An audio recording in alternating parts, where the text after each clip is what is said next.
Hello, once again it's Matthew here from Matthew North Music and welcome to my latest video. Sorry there hasn't been any new content for a couple of weeks, but things have been a bit busy here.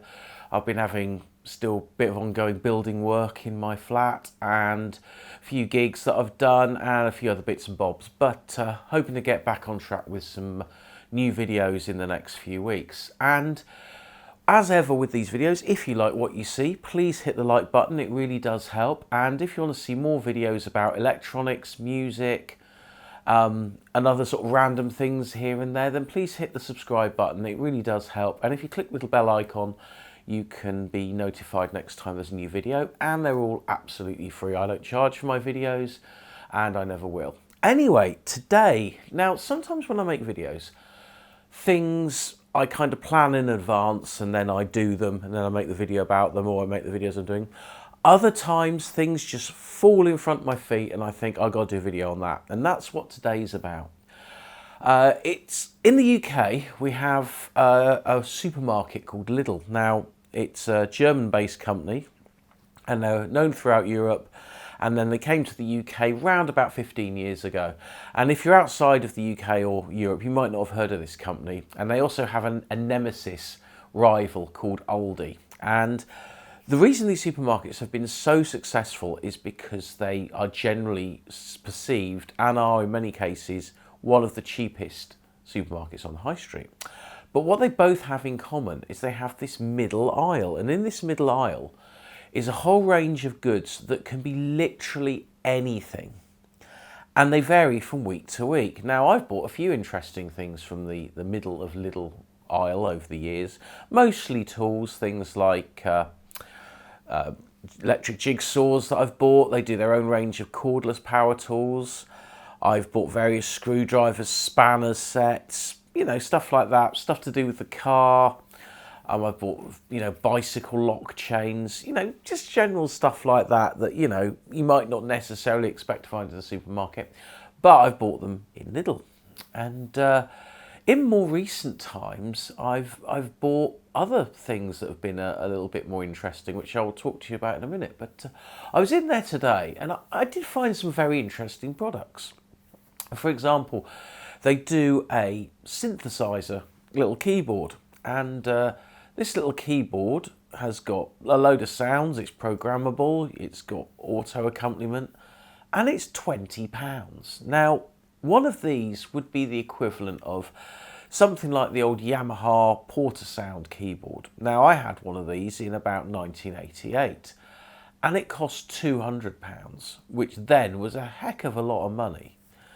And it just got me thinking that, something like that, which was really, at the time, quite groundbreaking, and for me it was brilliant because it was effectively a drum machine and a bass sequencer and a synthesizer. And while on that particular machine the drum sounds weren't great, but they were all right, and certainly stuff came along within a year or two that was much better, the actual little synthesizer part of it was actually quite useful. And actually in the early days of my band I actually used it because it was the only keyboard instrument I had. But there was other things in there. There was like this MIDI drum kit. Now, I use an electronic drum pad, an Alesis, which has 8 pads on it. And I use that with a pair of sticks just for playing in patterns when I'm recording. But this thing in Lidl had, I think it had about 4 or 5 pads on it. And it had 2 foot pedals, one for the kick drum and one for the hi-hat pedal.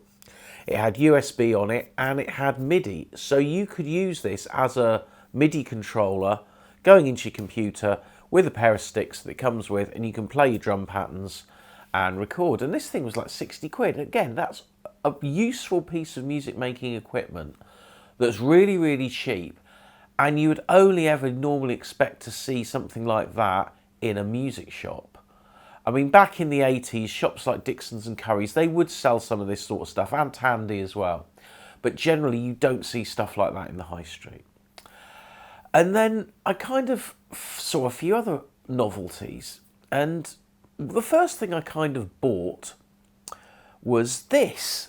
And it's called a coaxial cable stripper. Now, if you ever try cutting aerial cable, satellite TV cable, then it's actually a bit of a pain if you're just using wire cutters, or if you're using a Stanley knife. Or if you're particularly good at it, fine. But generally, you cut the sleeving off, you're going to hit a couple of the screen wires. You might pull a couple off, or it might have foil on the inside and you might rip a bit of the foil. It's never perfect.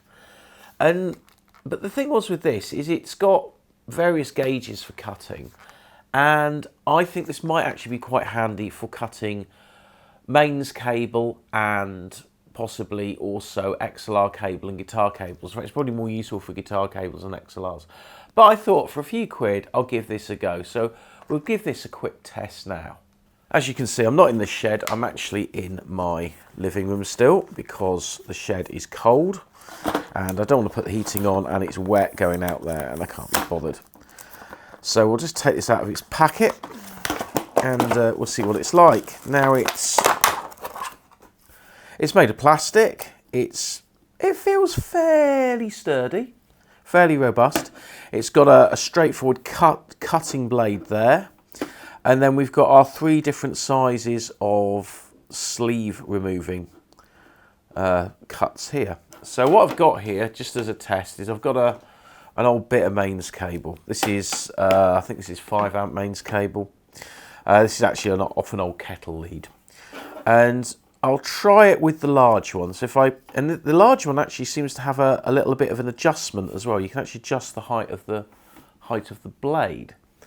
So if I stick this in and see how far it goes down, and then we'll turn it around, and then we'll unclip it and we'll see what happens.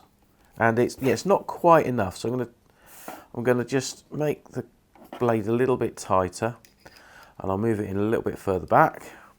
And we'll do the same, we'll turn it round. So it's quite an easy action to use. And then, look at that, that is perfect.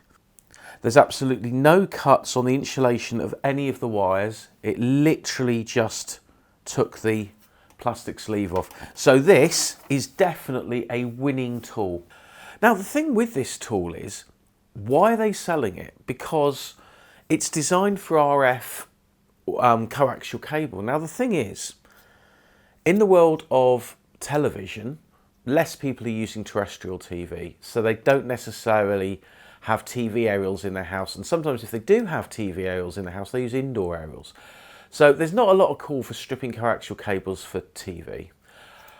Possibly if you're building a house and you want to put TV points in, then yeah, you would use it for that. But if you were going to do that, you'd buy your sockets, you'd buy your drummer cable, and you'd probably buy this at the same time from the supplier of the cable. So, you know, CPC, Farnell, RS, wherever else you get stuff from, in the Mauser, whatever. But you wouldn't go to a supermarket to buy one of these. And so I found that really interesting. And the second thing is satellite television in the UK, again, is declining a little bit because the major player of satellite TV is Sky, and they're trying to move all of their channels onto streaming only, which I kind of think is a bit of a backward step, because the whole point of satellite telly is that you have channels that you don't get. I mean, I have a FreeSat box that you can also switch into being manually mode, so you can find other channels and stuff. And if you've got a motorised dish, you can swing to European channels and watch all those nice Rock Palace concerts and things in super high definition, which is not as good on streaming. But hey, you know, for about 4 quid, I think that tool is a real winner. Now, here's something else I bought from the same section of the supermarket. And so yeah, a little while ago, talking about satellites, I bought this. Now this is a satellite signal finder. And what you basically do is, if you want to line up your satellite dish, then you get this thing and you wire it in with a little jumper cable to your dish, and the other end goes to your receiver so it gets power. And as you turn the dish, the signal strength lever goes up, meter goes up, and it also will make a loud buzz. And you can turn, you've got an attenuator, so you turn that down to make it more sensitive, or turn it up to make it more sensitive, turn it down to make it less sensitive, so that you can tune in finer. And again, this thing was about £6. And why would they be selling this in a supermarket?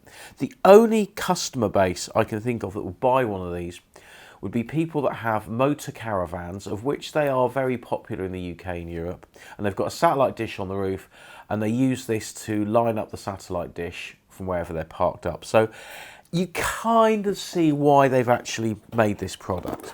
Although, as I said, this was only on the shelves for maybe a week, and certainly the next time I went in there, they didn't have it. But I have used this because I bought a new dish this year because my old one rusted out, and it worked a treat. Now, another thing that I've bought in more recent times, and you may have seen this in my other videos, is heat shrink. Now, heat shrink tubing for electronics is really, really useful stuff.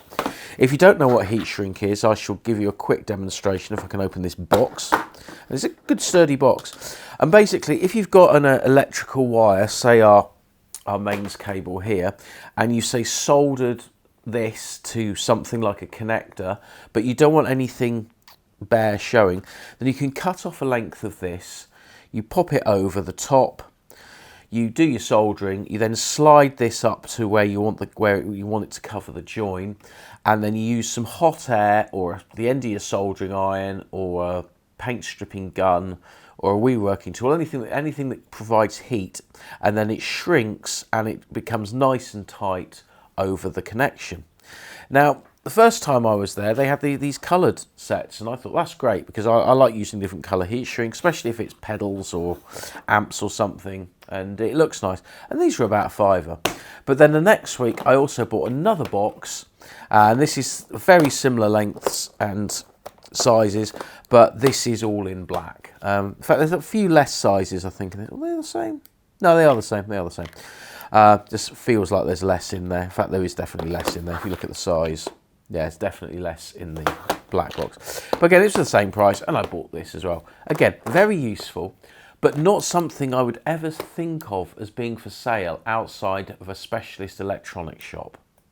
Now, this is something that's not electronic at all, but it was just something that caught my eye because I like to look at things, and it's a box for displaying watches. Now, why would I ever want one of these? Why would such a thing even exist? Well, I do have a small collection of watches. I actually have about 5 watches, and these watches were ones that I used to wear or used to use, and they've literally been in this tub for years.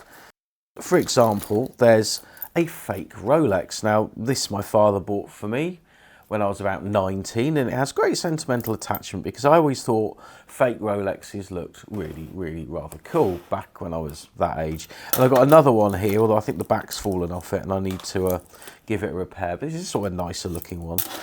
And there's another one here, another watch. I can't remember what this was now, but again, this is a watch I used to wear at college, hence the Dayglow strap, which was kind of all the rage back then.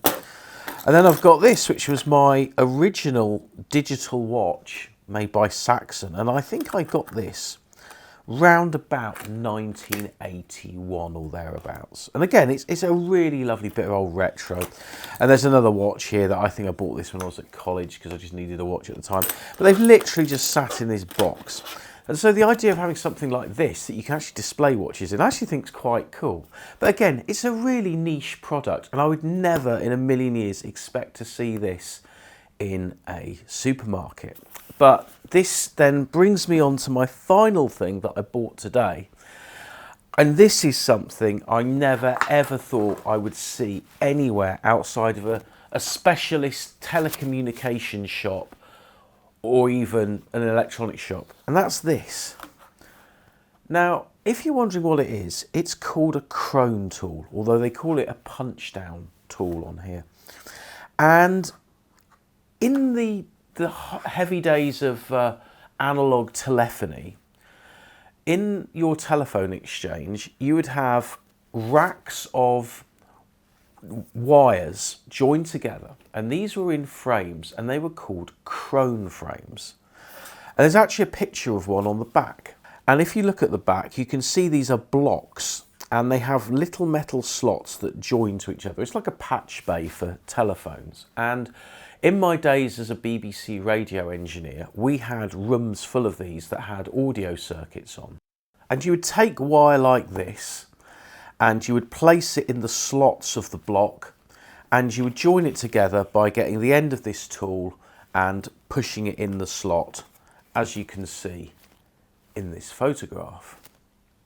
Now, these type of connections are also in your domestic telephone sockets that you have on the wall, or rather they used to be. But these days when you buy telephone sockets, they generally have screw terminals on, so you don't need a special tool to join them together.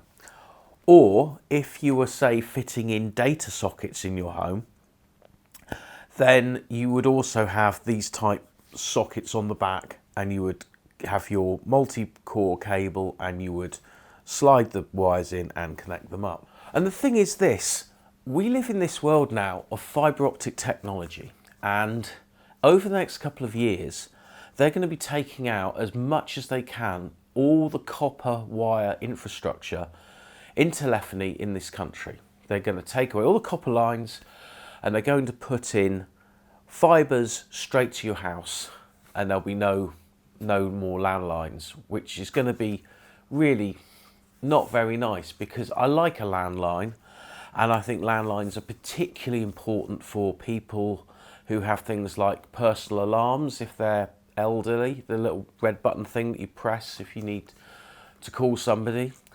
And also, you know, internet does go down from time to time, but generally the phone line section still works, and in an emergency that's crucial, especially if you live somewhere where there's no phone signal.